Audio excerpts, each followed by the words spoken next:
সোলভ করে দিব একুতি কাঁচরা বাজতে যেন না বাজে। আসসালামু আলাইকুম প্রিয় দর্শক, জান বিদেশে ম্যানুয়াল কীভাবে বানায়, ম্যানুয়ালের সিস্টেমটা চান দেখেননি কত সুন্দর করে ম্যানুয়াল বানানোর সিস্টেম। আসলে আমাদের দেশে এভাবে এত সুন্দর করে বানায় না, জানাবেন আমাদের দেশে এভাবে সুন্দর করে ম্যানুয়াল বানায় নিতে চান। আমার মামু ম্যানুয়াল বানাইতেছে চান দেখেননি, ম্যানুয়ালের কালারটা কত সুন্দর করে আনছে ফিনিশিং দিয়ে, এই ভিতরে ফিনিশিং দিতে আছে, ভিতরে সিস্টে চান এই হলো ম্যানুয়াল দেখেননি, ভিতরে একবারে সুলভ করে দিব একুতি কাঁচরা বাজতে যেন না বাজে। এই একটা ভিতরে ফিনিশিং দিয়ে দেখেন কীভাবে ম্যানুয়াল বানায়।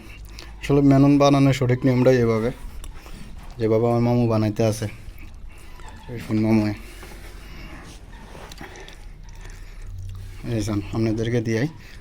আরও আছে প্রায় 12টা ম্যানুয়াল আছে এই জায়গাটার ভিতরে।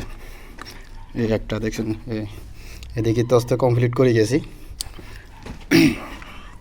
আরও আছে সান। তো ম্যানুয়ালগুলো আসলে এই একটা বানাইতে আছি, এই দেখছেন নি যত আস্তে আস্তে এদিকে আইমু এত এদিকে গভীর বেশি, এদিকে আরও আছে। তো আসলে বিদেশে কাজগুলো আমরা কিভাবে করি, কাজের ভিডিওগুলো আপনাদের সামনে তুলে ধরি। ভিডিওগুলো যদি ভালো লাগে একটু ভালোবাসা দিবেন, শেয়ার করে দিবেন, অন্যকে দেখার জন্য সুযোগ করে দিবেন। সাদ্দাম হোসেন পেজটি ফলো দিয়ে রাখবেন এরকম নতুন নতুন ভিডিও পাওয়ার জন্য। মোমো ফিনিশিং দিতে আছে দেখেন। সবাই ভালো থাকবেন।